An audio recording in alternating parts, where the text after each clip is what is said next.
Hello again. Hi guys, we're back. How are you doing? Actually, how are you doing? I'm well. How are you? Very well, thank you very much. Good. We are both well. So anything that we say is not meant to diagnose you. It's just meant to educate you and to give you things so you can research. Talk So to it's your not going doctor. to replace your medical care. All right, guys. So today is the special day. We are going to release the contest winners for the best slogan. That's right. So we're going to release that in a little bit. Okay, so don't click off. Watch this event, because I also have 3 amazing tips, and this is life-changing information. I'm going to tell you something you've never heard before, and it's actually very valuable. So you want to stay tuned. They're educational. They're not quizzes, but they're educational tips. And I will say one thing I'm going to actually completely clarify, and this will make a lot of sense for a lot of people, is, and it relates to keto being safe. Is keto safe?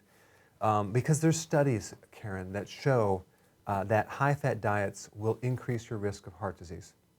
Okay? There's also studies that show that high-fat diets will lower your risk for heart disease. So how can you have two true facts? You can't. So I'm going to explain something that will just completely and utterly clear it up once and for all. And you may have not heard this before. So stay tuned. We're going to cover this. All right. So I'm going to go to Derek from New York. Are you there, Derek? Hey, Dr. Berg. Good morning. How Hi, are you? good How's morning. Karen? Good. How you doing? I'm doing well. Thank you. Thank you. Dr. Berg, for everyone listening here, you did save my life, and I'm very thankful for that. And that is an understatement. I'm very, very thankful for that. Oh, you're welcome.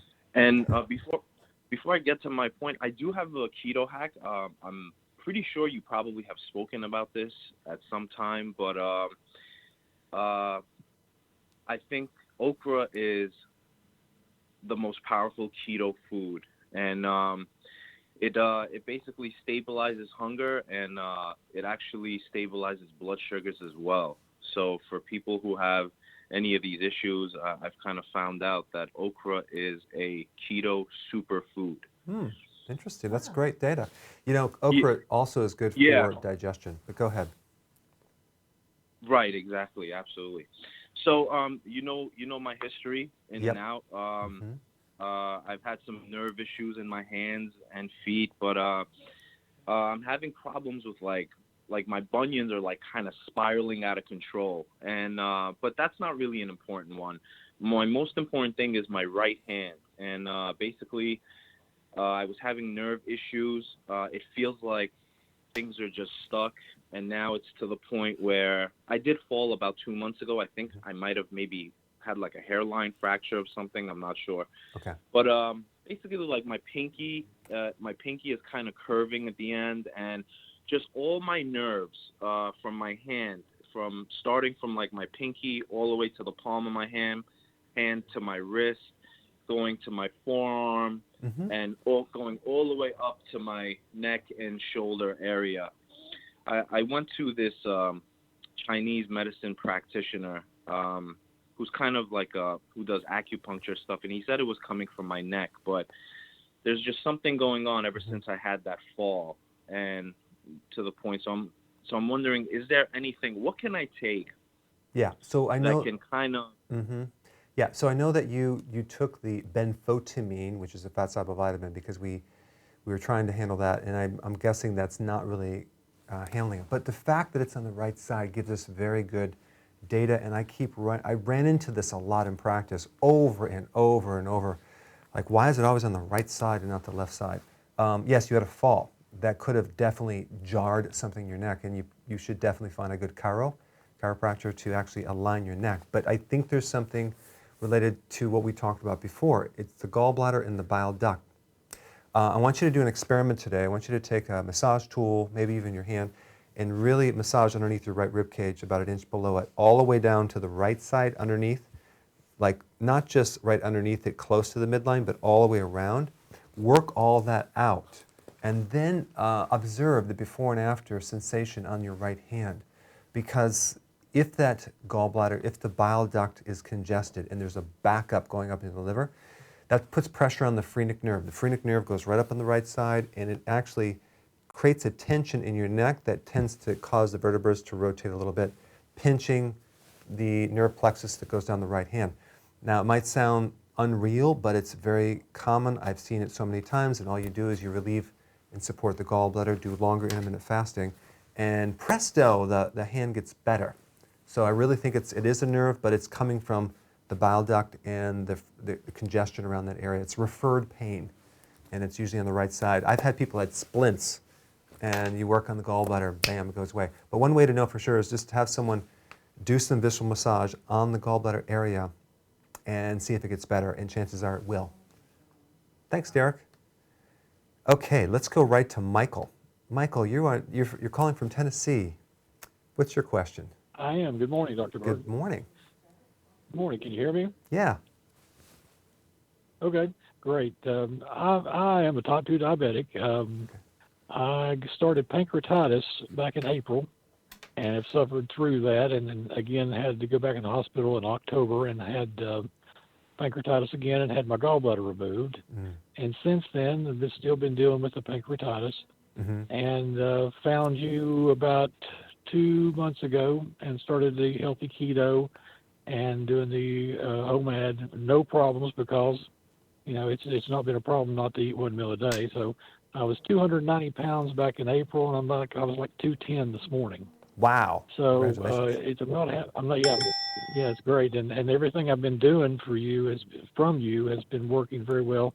Okay. Doing the nutritional yeast, doing some supplements, doing the bile salts now, doing the cruciferous, doing the potassium citrate, doing all the things you suggested, and which is working out great. I don't have a problem at all with keto. Everything's great with that. But all of a sudden, every 4 to 6 days, pancreatitis just pops up, and I am stuck for 3 to 4 days. This is my 3rd day fasting because I can't eat because I'm sick. And the doctors say the only thing you can do is digestive rest. Okay. So I'm just trying to think of anything you can suggest to help me cure my pancreas. I'm already letting it rest. Yeah. And the only thing I can take is pain medication. So, question: how do you know for a fact that it's pancreatitis? Did they do a test or something? They did. Yeah, they've done it. My test. They said it was. I don't remember exactly what it was, but normal was down and very low. Mine was 500 and something on lipase or something like that. So it was definitely diagnosed as pancreatitis, and it has been. And they said I had a sludgy gallbladder, so they took that out. My blood sugars was 82 this morning. My ketones were 2.9. I've stopped the Januvia a little over a week ago. I've stopped one of the metformins. I've stopped 2 of the Starlix. So I'm only taking 1 metformin and 1 Starlix a day for diabetes, and that's it. And my blood sugars aren't going up at all. Of course, there's nothing going in, but still, they're not going up at all. So, I was on Farxiga. They said that was causing pancreatitis. They took me off that. They put me on Januvia. So that's a possibility too. So I've stopped that too, but it hasn't changed it in a couple of weeks. So, question: I've already lost all my leg. What's your biggest symptom? Pain. I've got pain and pressure along just about an inch above the navel, about 6 inches wide, with pressure. To your left side? Excruciating. The left side? Left side predominantly, yeah. Oh, okay. Well, let me just kind of give you my 2 cents. Of course, I can't necessarily tell you what to do to cure it, because I can't cure anyone. But here's a couple things. Obviously, you're in the right track. Everything's going well. Now you had this flare-up. When they remove the gallbladder, it puts a lot of stress on the pancreas, because the pancreas now has to work really hard. I think you're doing all the right things. I think what I would do is I would take things to help cool it down. I would take the wheatgrass juice powder just to help chill it out a bit, which is very highly anti-inflammatory. I would take also some high-quality food-based vitamin E. Okay, that's really good for that condition to support it. And the other thing that I would do is I would do manual. I have a video on this. It's called Gallbladder Flush. You can watch it. But you actually manually work. I would not press on the gallbladder. I'd press on the right side and just do some massage to take some pressure off the little duct that sometimes gets lodged, which then can back up into the pancreas that can cause pancreatitis. So there's a little pancreatic duct that drains into the small intestine. So you want to massage just the digestive system to keep things flowing. So you may be able to help relieve that a little bit. All right?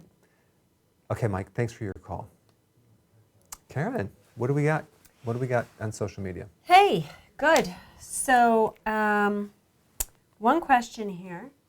What would you recommend for somebody who's getting tinnitus, ringing in the ears, on keto? Or Well- will keto help it? Well, there's a couple things. I have a couple of videos on tinnitus, and sometimes it can come from something with mucus. Sometimes actually it comes from a B vitamin deficiency. So if you started keto and you're starting to get more ringing in the ears, I would go for the B vitamins, and I would take something called benfotiamine, which is a fat-soluble vitamin, because if you look up the link between tinnitus and B1 deficiency, you're going to see all this interesting data. And they're going to recommend something called benfotiamine because that's, think about it, like the nerves. You have a nerve problem in the ear. And with blood sugar issues, you can have neuropathies and things like that, or neuritises. Anything itis is always B1, think B1. So benfotiamine is what I'd recommend, because what happens, the need for B1 goes up a lot of times when you're on keto. Okay? Okay, good. Okay, so I have another one here. Brenda is asking, and a few other people asking about getting vegetables in. How can you do 7 to 10 cups of vegetables a day when you're only doing one meal a day and you're not as hungry as you used to be? Right. And someone else saying they're impatiently waiting for that vegetable solution. Yeah, we had to just go back and tweak something that was missed on the label. Now it's going to be going in production real quick, so just hang in there. But here's the thing, when you do one meal a day, you don't need the same requirements for vegetables. You don't, because your body recycles a lot of these nutrients. So the need for nutrients goes down. So you could probably get by with 5 cups of vegetables very easily. So you have your salad. And the other thing you could do is have your protein and then wait an hour and just do your salad at some other time as well. So the salad really has so few calories, so much fiber, that it's not going to create much of a spike in insulin, simply because fiber, even though it's a carbohydrate, does not increase insulin. It feeds the microbes, which then can lower insulin because it improves blood sugars, but it won't increase insulin like other carbohydrates. Okay? Yes. All right, Karen. I'm glad you liked that answer. So on that note, let's go to Matthew. You're ditching me. Oh, you had another one? I tried to smoothly You transition. did. You were just sort of like, you know, you're dancing with that girl you don't really want to dance with, and then you're like, oh, wait a second, I have to. Yeah, get I have to my take coat. this call. Right. I have to take this call. Right. Yeah, All Evelyn. right. Oh, hold on. I got a call. Let me just wait. Okay, so let's see. We're going to go to Matthew, California. You had a question about psyllium husk powder. Yeah, hi, Hi. Dr. Berg. Hi, Karen. Hi. You can hear me okay? Yes. Wow, well, I just want to say I'm very grateful to have this opportunity to talk with you guys this morning. I'll try to keep it short. You know, I started keto about 5 weeks ago. I hit my 5-week period yesterday, and I got, I did a lot of research, and I eventually, was messing with my recipes and adjusting, and I found a recipe that required psyllium husk powder, and so that's how I found out about it. Made some like keto pancakes, and so I went to the store, bought it, and I checked it out, and it looked, it was something I've never seen before. And then about 2.5 weeks ago, I came across your videos, Dr. Berg, and I just could not stop watching and could not get enough information. You know, now I'm drinking, lemon juice with my water, with apple cider vinegar with my water because of you every day. And I've even started to use this husk powder with it also. And I was trying to find if you had any videos about that, and I couldn't find anything. So it's the reason for calling in today, to see if I can pick your brain in that regard. Well, okay, so let me talk about that. In fact, you just gave me another great idea for a video because I'm running out of content. I have to come up with new ideas, right? It's pretty much I'm finite. I covered every single topic, but psyllium husk. So I love it. there's a couple different types of fiber. You got soluble, insoluble. What does that mean? If it's soluble, it dissolves in water.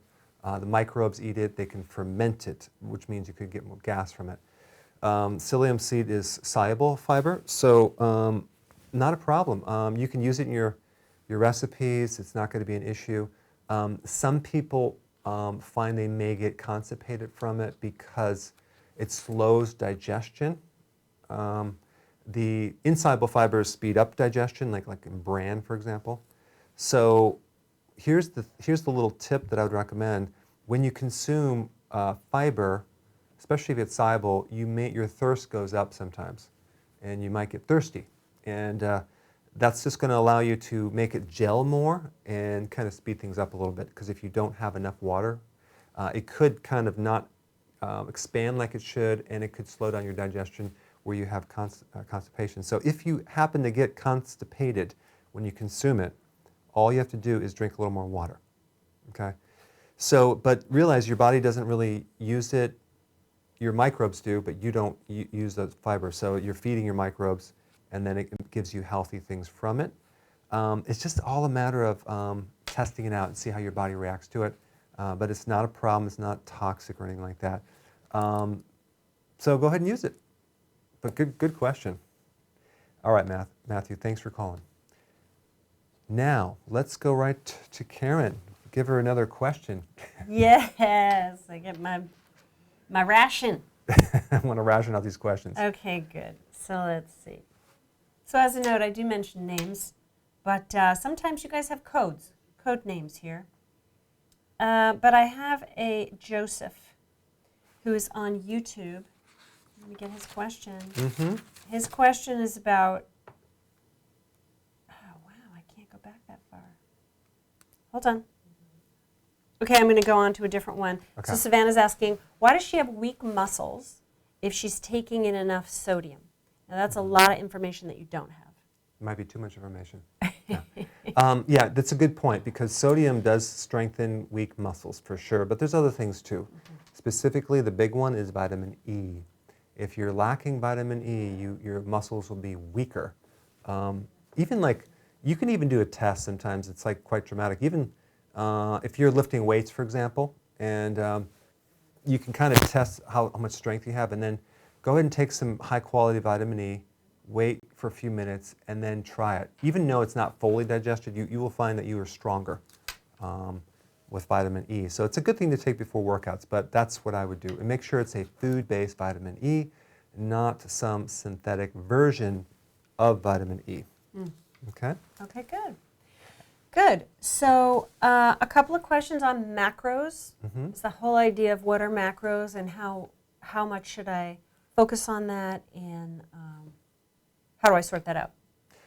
Macros, macronutrients. So you're talking about carbs, proteins, and fats. Micro is the nutrients within the micronutrients are the smaller nutrients, vitamins, minerals, trace minerals, things like that. Okay.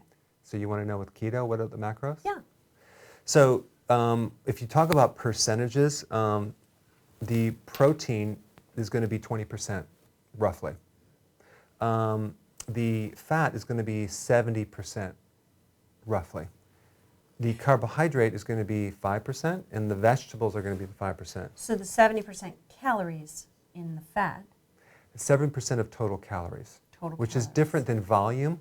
Mm-hmm. So we're not talking about grams. So you don't have 70% of your plate covered in fat. No, fat has more than double, Karen, the concentrated density of calories than carbs and protein. You get more for your money. Yeah. So if you actually want to look at the volume of what that looks like on a plate, if you envision a circle, mm-hmm. okay, 1/4 of it will be the fat, 1/4 protein, and the rest is going to be a tiny bit of carb, and then the rest vegetables. Vegetables that I recommend, even though it has one of the lowest calorie amounts, it has the most volume, because there's hardly any calories in salad. I mean, I think 1 cup of salad is like 7 calories. So, so like 7 cups is what? What's 4 times 7? Now, 7 times 7 is 49 calories. So you're dealing with 49 calories for 7 cups of salad. Like, that is so small. Whereas butter, true. half stick of butter is like, what, 800 calories. So if you're trying to lose weight Don't eat that and much you're trying butter. to gain weight with vegetables, good luck on that one. Right. Now, somebody, I think I'm channeling Joseph here from YouTube. His question, I think, was about if you recommend in a video that people with fatty liver shouldn't count the greens as carbohydrates. No, because we want to increase. We don't want to restrict. We want to increase more greens. And the total calories in carbohydrates should be, or is it grams? Well, the total grams of carbohydrates should be between 20 and 50 per day, but we're not counting vegetables. Okay, good. So that would mostly come in like nuts, because otherwise... It's nuts. It's going to be like hummus, berries, even a little in certain cheese, things like that. There's like an egg has 0.5 grams of carb. 0.5. It's half of a gram. Okay. And then what about the avocado that you were talking about yesterday? Avocado, and we're talking about net carbs. So we take the total, 1 cup of avocado is about 12 grams. A cup or a whole? A cup or a whole, same thing. Oh, no. Yeah, if you chop up an avocado, it's roughly about 1 cup. Because the seed, Okay. you have Well, to take the seed out. Depends on the size of your avocado. But I'll let you have this Let me one. have it, Go with Karen. that. Okay. We'll say that that's true. So 12 grams of carb, but there's 10 grams of fiber, giving it a net carb of 2 grams of carbs, which is minute. Right. So you're not going to actually ever gain weight on carbs, on avocado carbs. But it's a lot of fat. 77% of it is fat and a good So amount of fiber. You could gain weight on avocados, theoretically. It's going to be really hard. Okay. Yeah. It's actually probably impossible. Now, I'm going to give people the first, I'm going to give you a quiz, okay? We're going to do a quiz now. Sure. Okay? Yeah. All right, guys, so I want to ask you a question. And the question is, it's related to the glycemic index.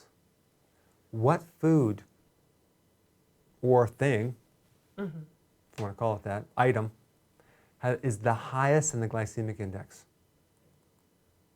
What ranks the number one thing? What's the highest? So glycemic index, meaning the thing that Yeah.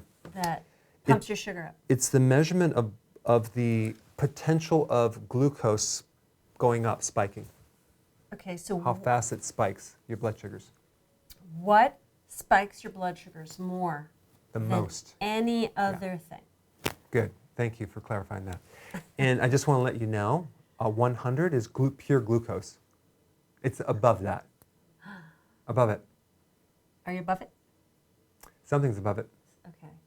So Yeah. something spikes your blood sugar more than pure glucose. Yeah. So what are we getting? We got celery. Sugar, corn. Celery.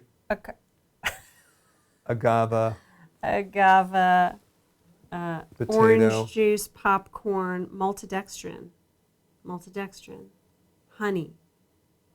What? What?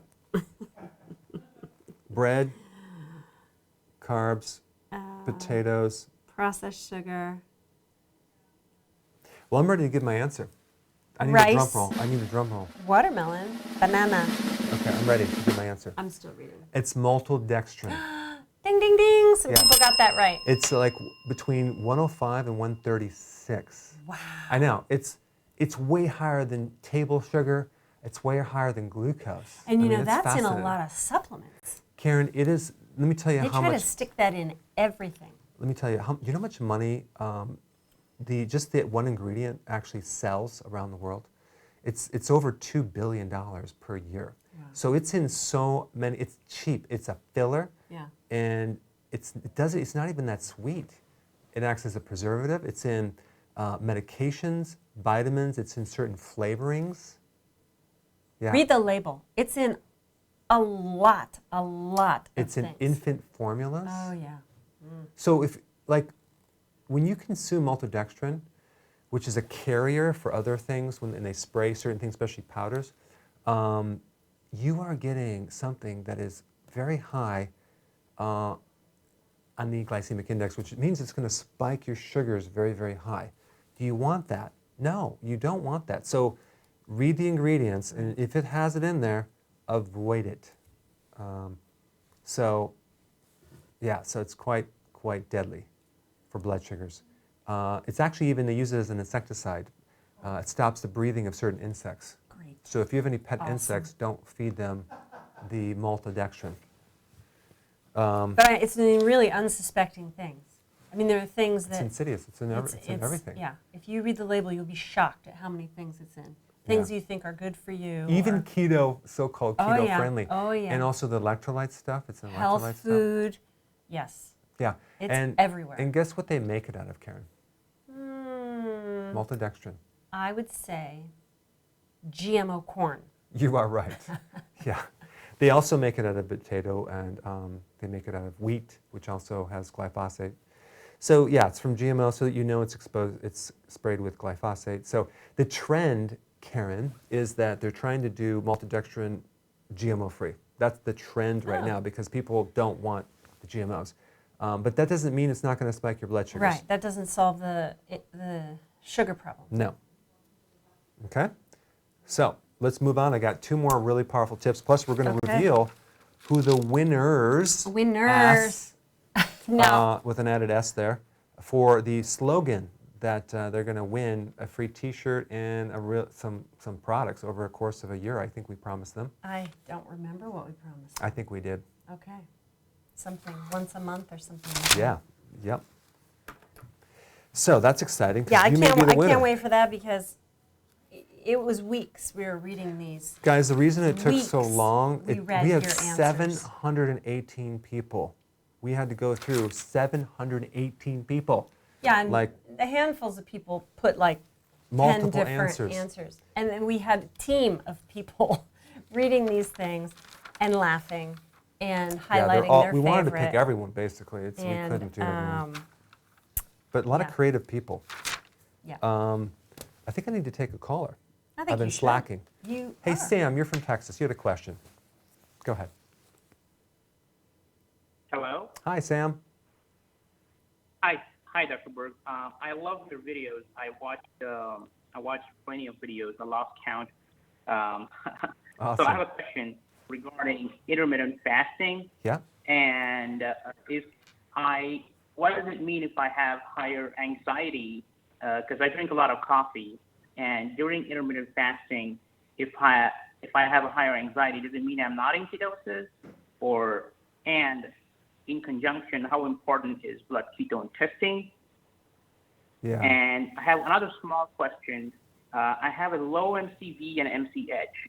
So is there something I can take, like supplementation-wise, that I can get my MCV and MCH up?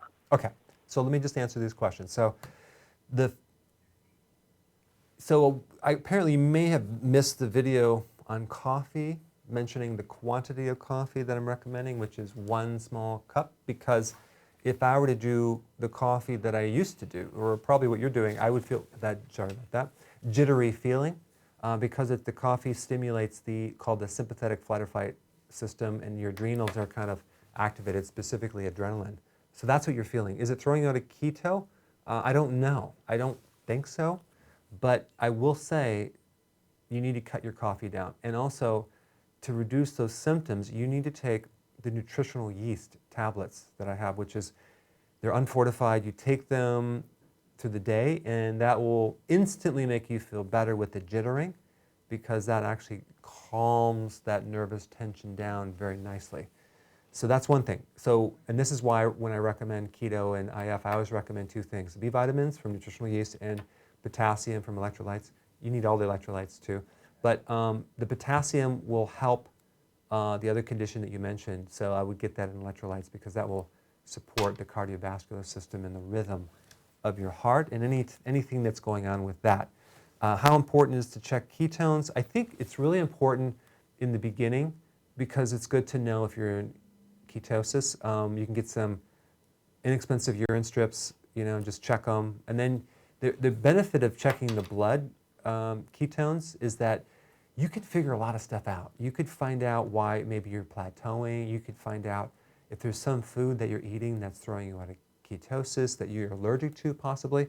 So it's a great research tool, but the fact that the urine might not show as you adapt doesn't mean you're not in ketosis. It just means that you're not wasting any ketones. You're more efficient, you're burning them. But the blood ketones are the most accurate, even more than the breath ones. All right, good questions. Wow, these guys have some great questions. Karen, Yeah. I'm ready for a quick question. You got one? Not a quick one. It's a very slow, long, drawn-out question that I have. All right, here we go. Okay. Anyway, Debbie on Facebook, she has Barrett's esophagus, and she wants to know how to increase the stomach acid without agitating the problem. Well, I would, I have videos on this. And the video that you want to watch is on GERD. So you want to take betaine hydrochloride and apple cider vinegar together. And you want to take that before the meal. You want to acidify the stomach. The other thing you want to do is you want to do the acupressure that I cover in a video called Gallbladder Flush, which will help to, it's really good for any type of stomach issue, including hernias, stomach hernias and things like that. And you're working the soft tissue around the stomach underneath the rib cage, and I walk how to do it. So search the video on gallbladder flushing, okay? Manual flushing. Mm-hmm. Okay. Okay? Okay, good.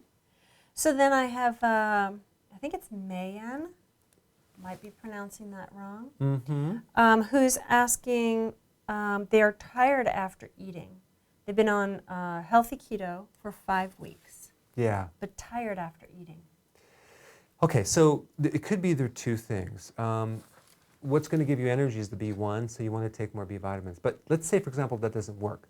It could mean you still have insulin resistance, in which case the nutrients aren't getting in the cell fast enough. And I will say, it takes a long time to get that handled. You have to be perfect for a long time. You can't have the weekly cheat days. There's something else that you also want to check, and that's really stomach digestion. You want to take some apple cider vinegar, maybe before, even after you eat, and see if that doesn't increase the digestion, because if a lack of digestion or lack of stomach acids will cause fatigue after you eat. Okay? Good. All right, Karen. Yes. I'm going to take one question, and we're going right to the next point here, which is going to be very interesting. Very, very interesting, because I'm going to talk about, after this question, why pasta won't necessarily spike your blood sugars. So stay tuned after this question, because that's going to be a good that's teaser. going to be a juicy question there. Hey, Steve likes Dan, you're from Florida. How are you? Are you there? Good, Dr. Berg. I love your show. Karen, Thanks. how are you? Hi, good, thanks. I've been following your diet plan and watching you and everything for a couple months now. Since January, I've lost over 30 pounds. Wow, so that's Woo! great. That's great. doing real. Oh, I got the ding. It's You on got my the bucket ding. list. Thought I'd have to lose a little more, but hey, I'll take it. Dr. Berg, I have a history of kidney stones. Also have a fatty liver, gallstones. The doctor has me on a diuretic, the hydrochlorothiazide, and potassium citrate, 1,080 milligrams twice a day. And he'd tell me to drink tons of water, enough to float the Titanic. And I know I've heard you say that, you shouldn't be drinking that much water. And I don't really like the diuretic. I'm kind of having to pee all the time and everything. I'd rather take the apple cider vinegar or something. But I'm just wondering, how much water should I be drinking? Can I substitute apple cider vinegar for the diuretic? I have a real fear of kidney stones because that's the worst pain I ever had, and I worry anything I put into my mouth is it going to cause a kidney stone? How much calcium can I have? That type of thing. So right. Okay, so a question, Dan. Do you have any symptoms of gout? No. Okay, good. Are you doing intermittent fasting? Yes. Right now I'm doing the 8-16. Okay. 8-16. Okay. So here's a couple tips I'm going to give you, Dan. There's a product that I don't sell it. You can find it.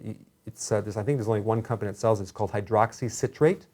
You should just take that on a regular basis. That's one of the best things to dissolve the crystals of the calcium oxalate stones. Okay, so that's what I would recommend. You're taking the potassium citrate. I'm going to recommend. You may already be taking my electrolytes, but the reason why I recommend taking mine is because you don't want necessarily to take one mineral over a period of time. You want to take the whole blend. So, I mean, you can buy them individually, but I have all the electrolytes in one container, and they all have citrates. So you'll increase your citrate, which actually will help prevent stone formation. So that will help you a lot. Now, the fact that you're doing intermittent fasting means that you may possibly, if you're prone to getting stones, have a uric acid stone. Okay, that's different than a calcium oxalate stone. So how do we deal with that? Because uric acid does go up when you fast. You just want to keep your pH from getting too acidic, and that will prevent the crystals from coming out and forming in the kidney, because it's a bit damaging in the kidney. So, and this can actually help you two different ways.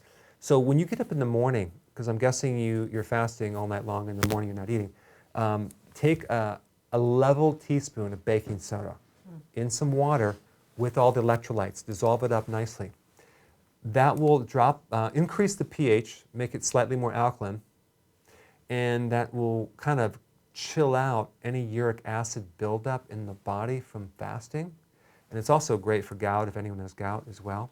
But don't take it right before you eat. Just take it once, level teaspoon, not heaping, in the morning when you wake up, in some water.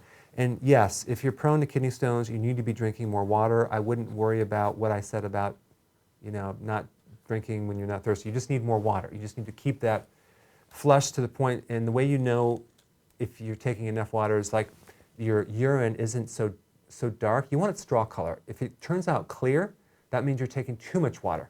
Cut back. So those are some things, and then add some lemon to that drink I mentioned. All right, thanks for your call, Dan. All right, Karen. Speaking of water, I think I need your water. You need my water there? I do. I'm not going to drink it right now because now you just called my name. Well, while you're drinking that water, I think I'm ready to answer this point. Okay. Okay, so I'm going to talk something. Camera off. So you guys that check your blood sugars, I've gotten a report back from a lot of you that say, I can eat pasta and my blood sugars don't spike, Dr. Berg. So therefore, how do you explain that one? Karen? No, sorry, as she was drinking water, I was going to ask her.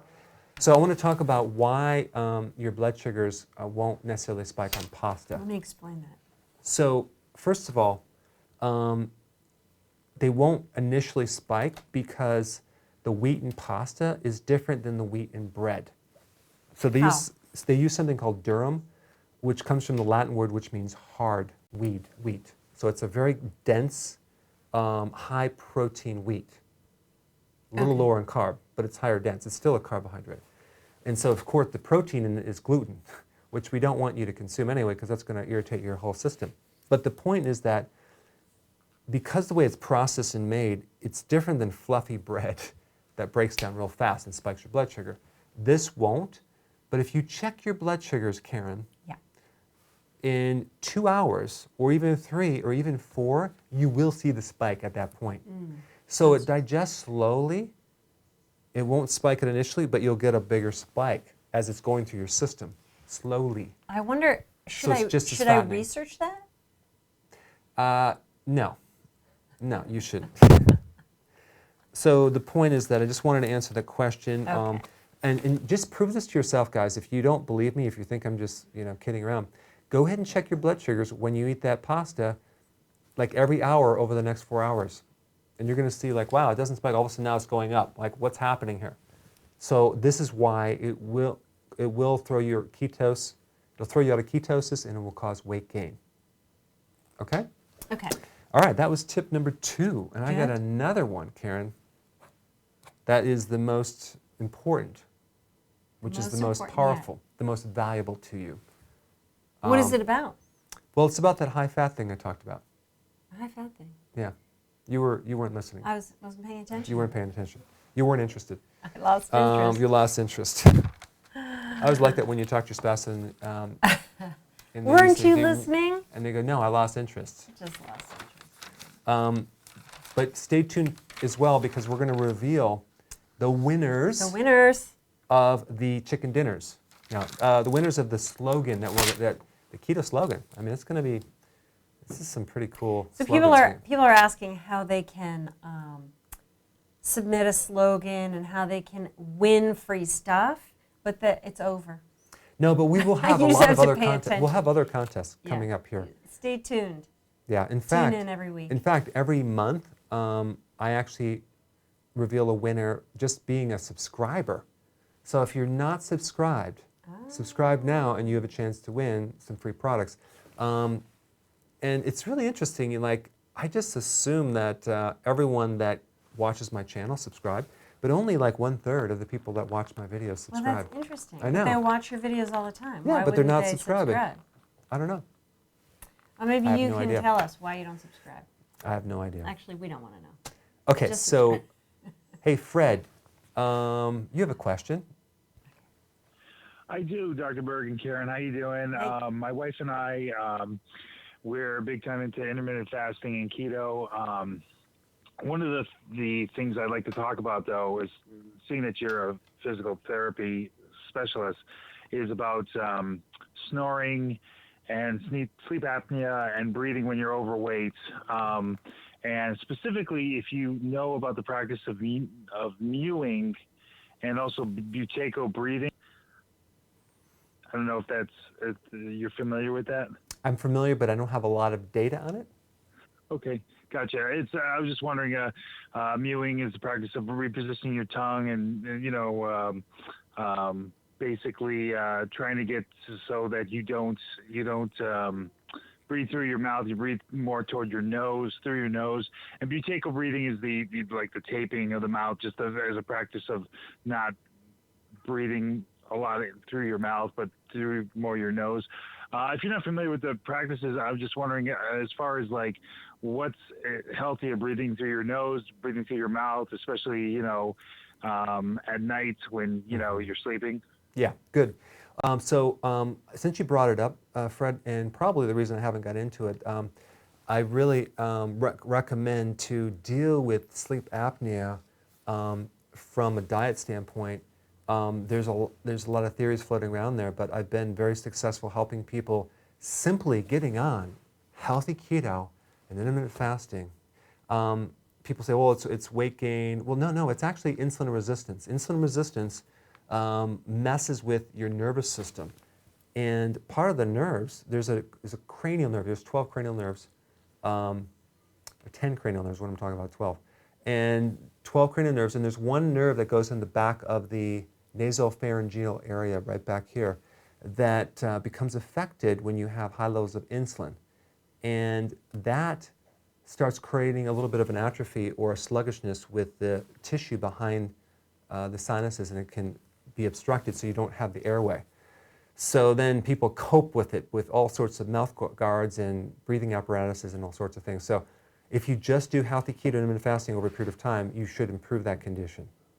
Benfotiamine is a good vitamin to restore the nervous system.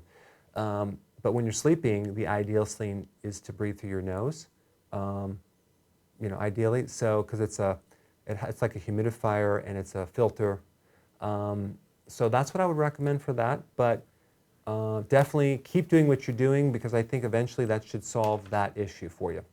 Thanks, Fred. All right. Jim, you had a question. You're from Pennsylvania. Good morning, Dr. Berg. Good morning. Mrs. Berg.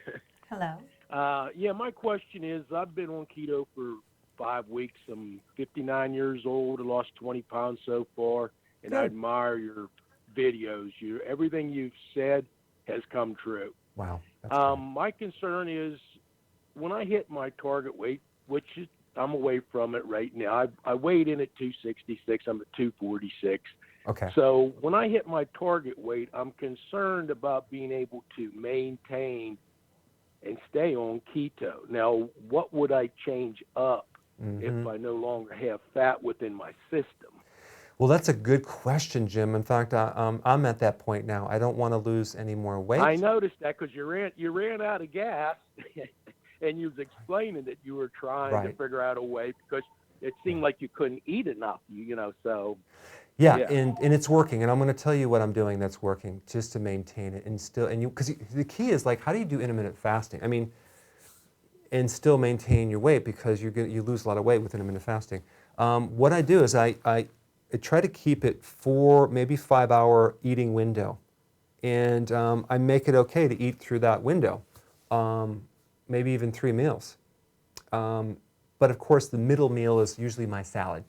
So you do have to eat more calories. I personally, because my metabolism is pretty fast, I have to do about 3,000 up to like a little bit more per day. So it's like I'm not even hungry though, so it's a pain in the butt. So to eat that much food. And I know my wife's like, you suck. But the point is that you want to add more calories, and I'm talking about fat calories. And you want to stay at your 50 grams of carbs. So you go up with the carbs, don't go above 50, but right around 50. So you can have some berries, some other things with that. I will kind of rotate my fats. Like I might do a good amount of butter one day. The next day I'll do a whole cup of olives. And then I might do the next day a lot of like pecans. And you want to just try to figure out the calories. So you have more calories and you have the 2 meals, and that's how you're going to maintain your weight. And that's the secret. If you need to add a little more food in that eating window, go ahead and do that. But then you have 20 hours you can fast. So you get the benefits of fasting with the benefits of maintaining keto. Just more calories. Well, thanks, Jim. That was a good question. Yeah. All right. Karen. Yeah. What do we got? So Terry on YouTube brings up a really good point here. Mm-hmm. He's saying he's interested in detoxing, apparently. Mm-hmm.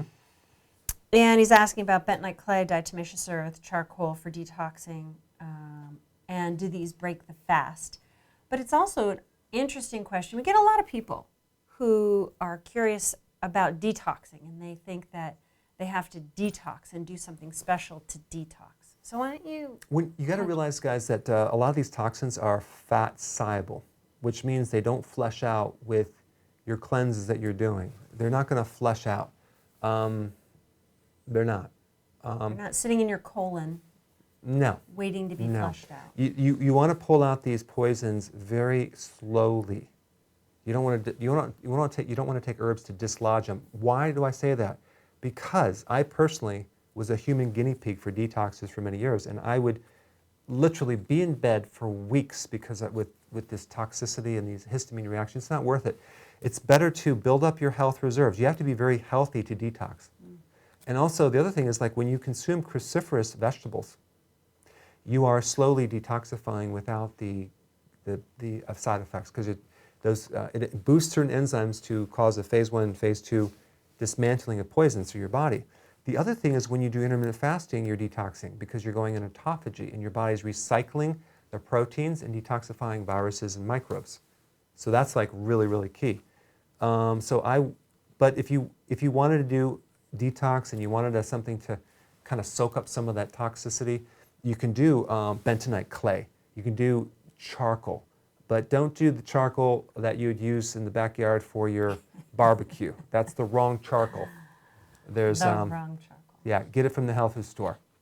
It's a different type of charcoal. And diatomaceous earth that actually is a good. That's a good detox as well. It's a good chelator. It helps to remove poisons. I actually did a video on it. So I like diatomaceous earth, and I also like it because it actually cleans out microbes from your body. And it kills the pests around your house. Yeah, kill 2 birds. And you can give it to your dog. You can give it to your dog. Give it to your dog. Don't give it to your pet insects if you want them to survive.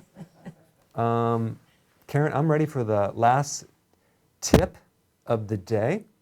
All right, Okay. this is very interesting, guys. I'm glad you stayed this long because this is very important. If any of you checked out, check back in right now because I need your attention 100%. Okay, stay with me. If you have ADD, stay with me. So this is very confusing to people. there's these studies that people keep saying, oh yeah, high-fat diet causes heart disease, okay? And there are studies out there that say that, okay? And there's also studies that say the exact opposite. High-fat diets will not increase your risk of heart disease. So how can they both be right? It's a mixed message. Yeah, one of them, so here's the data. Here's the data that you need to know, and this is the most important thing. So if you've learned anything today, this will be the most valuable thing. It is not healthy to do a high-fat diet if you are doing high carbohydrates. Did you hear what I just said? Only do a high-fat diet if your carbs are low. Because when you add high carbs with high fat, you create a worsening of the situation. Just because you have high fat in your diet doesn't make it healthy, because if there's other things in there, it could mess you up. And this relates to the studies that they do on mice. And they have the so-called high-fat diets that they're claiming cause the risk of heart disease. First of all, those mice that are given high-fat diets are giving a high-fat, high-carb diet at the same time. And they don't tell you that unless you read it. Secondly, they're using mice that are prone to heart disease and diabetes right from the get-go. They're genetically modified of giving them high fat and causing diabetes and then heart disease. So they're, and like, of course, like I would like to know who genetically modified those mice to be susceptible to getting diabetes. And I think it's probably someone that wants to show a study a certain way. I won't mention any names, but the point is that the data that you need to know is that you can do high fats very, very safely if you keep your carbs low. And that's some important data that you need to take home to the bank. You can take home, you can cash to the that. bank. Take it home and Yeah. then take it to the bank. Yeah, that was Both completely, utterly. places. Take it both places. Oh gosh, that was bad. Okay, I'm gonna answer 2 calls, and I'm gonna reveal the winner Yeah. of the chicken 7 dinner. minutes. Okay, Greta, are you there? You're from Delaware. Go ahead. You had a question. Probably great. Oh, hi. Hi. Yes, hi. Thank you so much for taking my call. I just, want to say, first of all, thank you so much for all the videos. They're amazing, and I watch them very, very frequently and, try to follow everything that you're saying. I've been keto on and off for years, and recently, following your videos, I started doing intermittent fasting, and so I had a question about that. I've been trying to cut out coffee because I like my coffee with a lot of cream, and I want to make sure that's not messing up my fast from the evening. So I've been drinking like a combination of the electrolyte powder in water with apple cider vinegar. But I wanted to see 2 things about that. First of all, if that was safe to drink like a big jar. I take these jars to work, the big ball jars full of that concoction. But I drink it over a few hours, and I want to make sure if that's actually safe to do, especially, for my teeth. And then I wanted to see if I could add the wheatgrass powder to that. I don't want to break my fast, but I'm trying to use that kind of as an energy source so that I can finally drop the coffee since I don't like it without cream. Well, I do that. This is what I would recommend. You can mix it together. If there's apple cider vinegar, probably have a straw. That would be better than just to drink it. But it will not break your fast. You can put the wheatgrass juice in there. You can put the electrolytes. You can put even a little lemon in there. It's not going to be a big deal at all. And I actually, in the morning, I do a mason jar, and I'll do the electrolyte powder. I'll do the wheatgrass, and I'll do some apple cider vinegar sometimes, and I'll shake it up really good. I'll drink that.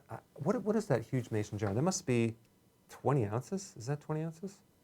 It's a quart. It's a quart. Right? No, it's more than that. It's probably 2 quarts. I don't know. I don't know how big it is. It's huge. Okay, it's this big. But then I don't drink like throughout the day. That's like, I think that's all my liquid. So just because I'm not thirsty doesn't mean that you shouldn't drink. But that's what I would do. I think you're doing fine, Greta, and I would just ride the wave, keep doing it. It's not going to be a problem at all. But thanks for watching my videos, and I appreciate the call.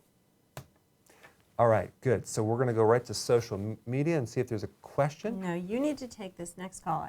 I'm sorry about that, social media, but all right. We're going to run out of time. All right. So Nadia. Nadia. Hi, it's Nadia. Yeah. Nadia. Hello, Dr. Berg. Hi, Hello. Karen. Hi. Thank you very much for taking the time to answer my call. Sure. It's a little complex, so I'm going to try to simplify it. It's a two-part question. I was diagnosed with Graves' disease when I was 18 weeks pregnant about 4 years ago. I lost a lot of weight within like a 2-week period. It went into remission after I had my daughter, and it was fine. And then I started gaining weight about 1.5 years ago. I was told that I still had Graves' disease, even though I was gaining weight. I also started losing my eyebrows. Pardon me, I have a cold, sorry. And my hair began to get really brittle and start kind of falling out. That's one thing. The second part of my question, and I suspect that it may be related, just based on a couple of the videos that I've watched of yours, Dr. Berg. I have an issue, and I think it might be an estrogen dominance issue. I've tried taking birth control pills. I've tried, when I've been pregnant, occasionally I've had a few symptoms, and I'll explain it. So birth control pills when I'm pregnant, and also occasionally when I have my period, I experience the following symptoms, and it's not all the time. I get migraines, numb hands, and my mouth gets really numb, and I feel really nauseous. So that happens for my period maybe once or twice a year. With each of my pregnancies, it's happened at least 1 or 2 days throughout the pregnancy. And then I can't take birth control pills because when I tried it once, that's exactly what happened. So I just wondered if you could perhaps point me in the right direction as to what, if they're related. Yeah, it sounds like, you are estrogen dominant. And the estrogen, so if you take birth control pills when you're estrogen dominant, that's going to make things worse because you already have too much estrogen. And there is a huge connection between high levels of estrogen and thyroid issues, but usually hypo. So when you have Graves, which is a hyper, that's usually, it's like, yes, it's the thyroid, but it's really an immune problem. And that's usually triggered by stress, which could come from pregnancy. So really the stress is the key factor, the trigger of the whole thing. So supporting the adrenal would be very, very smart. If I were you, I'd focus on that. And then also, there is a great product. It's called Estrogen Balance and DIM. And DIM is a concentrated cruciferous that helps to balance estrogen in the right way. It won't necessarily give you more estrogen or take anything away, but it helps balance the ratios of good and bad. I think that would benefit you greatly because with the autoimmune problem that you have and the thyroid issue that you have, it makes it difficult to absorb nutrients because especially with the thyroid, it's like it tends to prevent the absorption of nutrients because the thyroid hormones are basically, they go into the DNA of all your cells, so it controls a lot of stuff with your metabolism. The last point I want to make is normally Graves is hyper, but you're gaining weight, so that's like you have hypo symptoms, so it's a little confusing. So that's what makes me think you should probably go to the adrenal and support that and continue to do healthy keto and intermittent fasting hardcore. And I think ultimately that's going to give you the solution that you wanted. Okay? And now, Karen, we are ready to reveal the keto slogan. Guys, if you didn't know, we did a contest, and we're going to contact the winners. So the first winner of the day for the slogan is Keto, fast, repeat. Yes. You don't have the names of the people. No, because I quickly just jotted it down. But we know your name. We know where we you know live. who you are. Yeah. We know where you live. So the first one is keto fast repeat, and I like that because it included the intermittent fasting. Mm-hmm. It's simple. It's to the point. Yeah. It would be a great T-shirt. Yeah.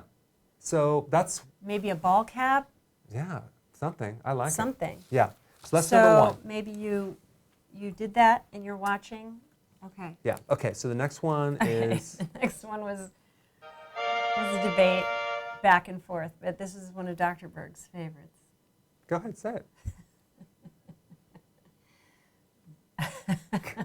Would you spit it out? Burn, baby, burn, keto inferno. I like that. I really like that. It has a ring to it. It has a nice ring. Burn, baby, burn, keto inferno. The music is immediately in my head with the lights. And by the way, guys, speaking about Burn Baby Burn Keto Inferno, we are going to be releasing very soon, data about the Keto Summit. Yes. And a really silly, funny rap. By our two newest Yeah, so stay video tuned. stars. It's just And these video stars are not his daughters, by the way. It's crazy. It's just crazy. It's fun. It's funny. It's funny. It's funny. quirky. It's quirky. funny. It's So stay tuned. going to go to what's that place? Sundance, or the place in France. Yeah. Okay, the last one. Right. The last slogan. Okay, the winner. Oh, I like this one. We made this one up, didn't we? No. Oh, someone else did? I didn't make this up. This idea. Okay, I like this one. Don't blame butter for what the bread did. I like that. Right? I could just see a whole animation with that. Yeah. Little like bread, butter in handcuffs, you know, with the bread kind of like. Yeah. We'll do that, Don't Karen. blame the butter for what the bread did. I like it. So we I got like three it too. slogans. They're going to be T-shirts. So anyway, guys, thank you for watching. Yeah, thanks for Have coming a out. wonderful weekend. Next week, we're going to go early. We're going to go Right. an Our hour early schedule's instead different. of 11. It'll be 10 Eastern Standard Time in the morning. Okay? Good. All right. Have a great weekend, guys. Okay, bye.